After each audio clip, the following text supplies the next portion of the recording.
Anda sedang mendengarkan suara profetis dari para nabi, hambanya John Patrice Vanggidai, Penatua Jemaat Future Life Community Kupang. Dengarkanlah dan lakukanlah perintah Tuhan melalui para nabi, maka engkau akan berhasil. Selamat mendengarkan. Selamat pagi umat Tuhan, salam. Kita sedang berbicara dan sebagai murid Tuhan, saudara yang kasih, kita harus punya spirit untuk belajar dan diajar. Ketika kita berbicara soal kerajaan Allah, maka ini sebuah kebenaran yang sebenarnya menjadi inti utama. Karena Alkitab berisikan album satu keluarga besar yang namanya Royal Family of God, keluarga kerajaan Allah. Alkitab tidak menulis tentang hukum-hukum agama. Alkitab tidak sekedar menulis cerita sejarah, tapi Alkitab mengisikan sebuah konstitusi tentang sebuah kerajaan yang Tuhan sedang mendirikan di atas muka bumi ini. Nah, kabar baiknya, saya dan saudara adalah raja-raja di dalam kerajaan itu, pangeran dan ratu di dalam kerajaan itu. Karena itu, saudaraku yang kasih, Anda tidak bisa dengar satu kali, dua kali, karena kerajaan Allah ini kita sudah dengar dari zaman kita masih sekolah minggu, nenek kakek kita masih sekolah minggu sudah dengar, tapi saudaraku yang kasih, aplikasinya sangat abstrak. Itulah sebabnya hari-hari ini saya mengajarkan kepada saudara. 2-3 tahun ke depan saya akan mengajar saudara tentang kerajaan Allah. Berapa tahun saya akan mengajar? Ya. Itulah sebab siap catatan saudara banyak-banyak. 3 tahun punya saudara ngajar. Saya akan ngajar. Untuk apa? Karena ini adalah pengajaran yang sangat penting. Yesus datang untuk memberitakan apa saudara? Kerajaan. Yesus datang sebagai apa? Raja. Nah, itulah sebabnya saudara kasih, dia tidak datang sebagai orang yang memberikan kita uang karena perlu uang, berikan kesembuhan karena perlu kesembuhan, berikan kita job karena perlu pekerjaan, berikan kepada istri karena perlu jodoh, berikan kepada suami karena perlu jodoh, berikan kepada anak supaya keluarga ramai. Never. Yesus datang memberitakan, yaitu kerajaan Allah ada di tengah-tengah kita. Yang mengerti bisa katakan amin. Nah, umat Tuhan, karena itu Anda harus punya roh yang mau dikatakan, saya memiliki roh yang mau diajar dan mau belajar. Yes, Anda boleh mencatatnya. Nah, kerajaan Allah dengan gereja pada bagian yang ketiga hari ini, yaitu saya akan bicara soal menemukan kerajaan pribadi. Find out your personal kingdom. Wow, menemukan kerajaan pribadimu. Saudara lihat sekarang ini raja di mana? Kalau orang itu pimpin bola kaki dan selalu menang di lapangan hijau, maka kita sebut dia sebagai apa? Sebagai apa? Raja lapangan. Kalau dia selalu menang balap motor, kita sebut dia raja apa? Raja balapan. Kalau dia makan banyak, kita sebut dia raja apa? Raja makan, saudara. Kalau dia utang banyak, sebut apa? Raja utang. Nah, saudara lihat, di mana-mana itu ada raja. Dan depan saya ini ada raja-raja, saudara kasih. Oke? Nah, menemukan kerajaan di mana Anda ditetapkan di sana untuk berkuasa, hidup memerintah sebagai the ruler, penguasa. Untuk itu kita awali dengan pengertian ini. Tujuan asli atau tujuan original rencana Allah adalah memperluas kerajaannya di bumi. Ini original purpose, tujuan asli. Dan ini tujuan belum bergeser dari pikiran Tuhan, belum ada rencana perubahan, masih tetap asli, saudara yang kasih. Yaitu apa saudara? Tujuan Tuhan adalah apa saudara? Memperluas kerajaannya di bumi ini. Nah, dengan cara apa? Kita baca ini. Yaitu dengan cara apa? Membangun sebuah kerajaan yang dapat dilihat tanpa dia harus datang ke dalam dunia yang kelihatan. Jadi develop a distant kingdom. Tuhan mengembangkan sebuah kerajaan jarak jauh. Ya. Nah, mengembangkan kerajaan jarak jauh inilah yang sekarang ini dipakai oleh teknologi IT. Saudara lihat, dunia sudah menjadi dekat. Betul ya saudara yang kasih? Apa yang terjadi di belahan benua yang lain, Anda bisa lihat di depan mata Anda, di dalam genggaman tangan saudara melalui teknologi informasi. Nah, sebenarnya itu gambaran. Kalau teknologi informasi saya sudah begitu hebat, maka kerajaan Allah jauh lebih hebat lagi. Allah dapat memerintah dari jauh, dari yang tidak kelihatan di bumi yang kelihatan ini. Oke, sekali lagi kita baca di sana sekali lagi, yaitu membangun sama-sama, membangun sebuah kerajaan yang dapat dilihat tanpa dia harus datang ke dalam dunia yang kelihatan. Dengan menciptakan dari dirinya sendiri yang adalah roh, Allah adalah roh, dia menciptakan suatu keluarga yang sama seperti dia, yang akan menjadi perwakilannya di bumi yang kelihatan untuk mewujudkan kerajaannya yang tidak kelihatan. Tuhan memakai satu keluarga, yaitu keluarga yang dia ciptakan serupa segambar dengannya, yaitu saya dan saudara. Kita adalah keluarga, we are the sons of God. Kita adalah anak-anak Allah.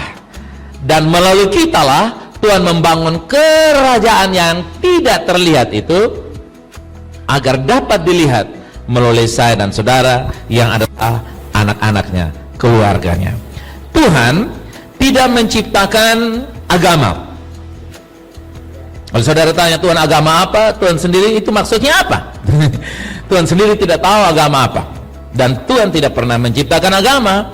Tetapi setelah manusia jatuh dalam dosa, maka agama diciptakan oleh manusia untuk mengatasi kejatuhan manusia, untuk menemukan sesuatu yang mereka percaya terhilang dari mereka. Manusia percaya bahwa manusia sedang kehilangan sesuatu. Nah, untuk mendapatkan yang terhilang itu, manusia menciptakan agama. Padahal manusia tidak kehilangan agama. Kalau manusia kehilangan agama, maka dia akan mencari dan menemukannya. Tapi karena manusia tidak kehilangan agama, maka dengan agama dia mencari yang tidak hilang, yang hilang tidak pernah akan temukan. Kalau Anda tidak kehilangan uang, Anda cari sampai kapanpun uang itu Anda tidak akan temukan, karena memang tidak pernah apa? Kehilangan. Manusia tidak kehilangan agama, tapi sayang mereka menciptakan agama untuk mencari yang terhilang. Manusia kehilangan kerajaan.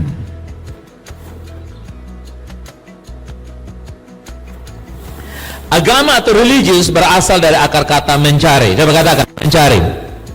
Apa saudara? Mencari. Jadi agama diperlukan karena manusia terhilang. Sebelum kejatuhan manusia tidak memerlukan agama. Sebelum kejatuhan manusia di dalam dosa, tidak ada agama apapun, karena manusia tidak perlu buku nyanyian, agama, manusia tidak perlu pendaftaran anggota gereja, departemen agama, tidak perlu song leader, pujian penyembahan, tidak perlu liturgi ibadah 1, 2, dan 3. Manusia langsung di hadirat Allah, berjumpa, berbicara dengan Allah non-stop 1 kali 24 jam. Tapi manusia begitu kehilangan kerajaan Allah, manusia menciptakan agama. Jadi agama adalah usaha manusia untuk mencoba mencari Tuhan, dan mereka tidak pasti tidak akan bisa menemukan Tuhan melalui agama, karena manusia tidak pernah kehilangan agama. Jadi agama adalah usaha manusia. Nah, Tuhan datang menolong manusia dalam menghadapi sebuah frustrasi kekal dalam mencari apa yang tidak hilang. Karena mencari apa yang tidak hilang tidak akan pernah dapat, maka manusia mengidap sebuah penyakit jiwa yang namanya eternity frustration. frustrasi kekal. Nah, karena manusia mengidap penyakit frustrasi kekal tidak tersembuhkan dengan agama apapun, maka Tuhan belas kasihan lalu dia datang kepada mereka. Hei manusia, aku ingin menolong kamu dalam frustasi yang kekal ini aku, temui aku. Maka datanglah Yesus ke dalam dunia sebagai wujud Allah yang kelihatan, agar manusia bisa memegang dia, memeluk dia, menerima dia sebagai firman yang diinkarnasi menjadi manusia. Sejauh ini yang mengerti bisa ada kata amin? Tuhan menolong manusia dengan cara mencari manusia yang terhilang. Jadi agama adalah usaha manusia untuk memuaskan rasa lapar dan haus untuk menemukan Tuhan. Dengan cara itu mereka bisa memuaskan rasa lapar dan haus. Padahal sebenarnya mereka belum menemukan apapun. Hanya yang ditemukan adalah baju agama, syariat agama, aturan agama, dan semua yang berbau agamawi. Nah, kita lihat tulisan di depan ini, saudara. Agamawi adalah berusaha mencari Tuhan. Sedangkan Tuhan menghendaki apa, jemaat Tuhan? Relationship, bukan religion. Relationship, not religion. Coba katakan demikian. Relationship, not religion. Hubungan, bukan agama. Apa sih jemaat Tuhan? Kasar di kiri atau kanan. Hubungan, bukan agama. Nah, itu yang manusia kehilangan hubungan. Yang terhilang dia tidak cari, yang tidak terhilang itu yang dicari.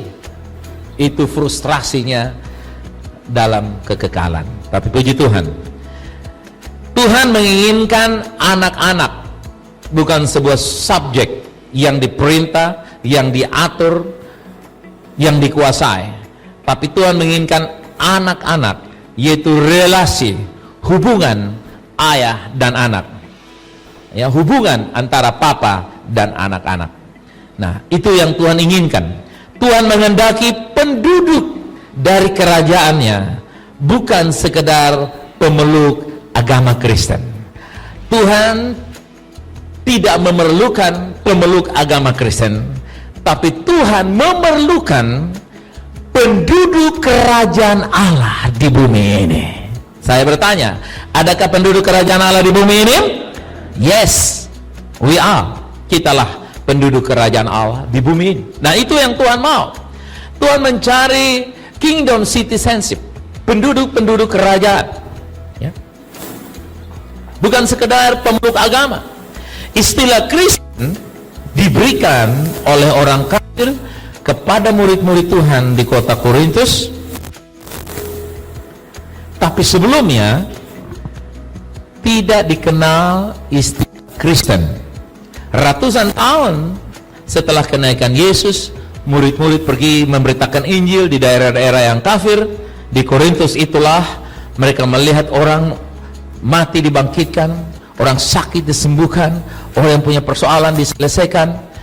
Ada kasih yang berlimpah di antara pengikut-pengikut Yesus. Maka orang kafir berkata, itu Kristen. Mereka adalah apa? Kristen. Jadi cap Kristen, label Kristen itu tidak diberikan oleh Allah kepada pengikutnya, tapi orang kafir kepada pengikut Allah. Mereka bilang Kristen. Yesus berkata, kita bukan Kristen. Yesus berkata, kita pengikut Kristus. You are the follower of Christ. Kita katakan, saya pengikut Kristus. Nah, itulah sebabnya Anda harus bebaskan dirimu dari tuntutan menjadi Kristen. Karena tuntutan menjadi Kristen bersifat agamawi. Agamawi selalu membawa orang kepada kepura-puraan dan kemunafikan. Karena mereka tidak rasa Allah, tapi seolah-olah Allah ada. Dan itulah kemunafikan yang dikerjakan oleh agama. Itulah sebabnya bebaskan dirimu. Saya bebaskan VLC dari tuntutan ke Kristen. Saya bebaskan engkau dari tuntutan agama Kristen. Tapi saya declare, Anda dan saya adalah warga kerajaan Allah. Kita putra-putra kerajaan Allah. Hiduplah sebagai warga kerajaan Allah. Orang mau bilang Anda apa, kalau orang mau bilang Kristen pun silahkan, itu tidak merupakan persoalan, tapi itu tidak dijadikan sebagai hal yang utama karena kita tidak mengkaitkan sorga dengan agama. Karena Tuhan tidak pernah menciptakan agama. Agama adalah usaha manusia. Yang dibutuhkan adalah warga, penduduk, utusan. Coba katakan, warga, penduduk, utusan. Nah, utusan kerajaan sorga, warga kerajaan sorga, penduduk kerajaan sorga. Itu yang dibutuhkan. Yohanes 1 ayat 12, ayat yang sangat terkenal, ya. Tetapi semua orang yang menerimanya diberi kuasa supaya apa, jemaat Tuhan? Menjadi anak-anak Allah, yaitu mereka yang percaya di dalam nama. Nah, lihat, kita telah percaya dan menerima Yesus, maka kita disebut anak-anak Allah. Tidak dibilang karena kita percaya dan menerima Yesus, maka kita disebut orang Kristen, anggota gereja dengan nomor registrasi 001 dimulai dari penentuan. Never. Anda bukan Kristen, Anda anak-anak Allah. Siapa yang bilang? Alkitab bilang demikian. Bahkan dalam Filipi 3 ayat 20 dikatakan, karena kewargaan kita ada di dalam surga. Dan dari situ juga kita menantikan Tuhan Yesus Kristus sebagai juru selamat. Warga kerajaan surga. Kita penduduk kerajaan surga. Penduduk kerajaan surga. Mana kata aminnya? Ayat 21. Yang akan mengubah tubuh kita yang hina ini sehingga serupa dengan tubuhnya yang mulia, menurut kuasa yang dapat menaklukkan segala sesuatu kepada dirinya.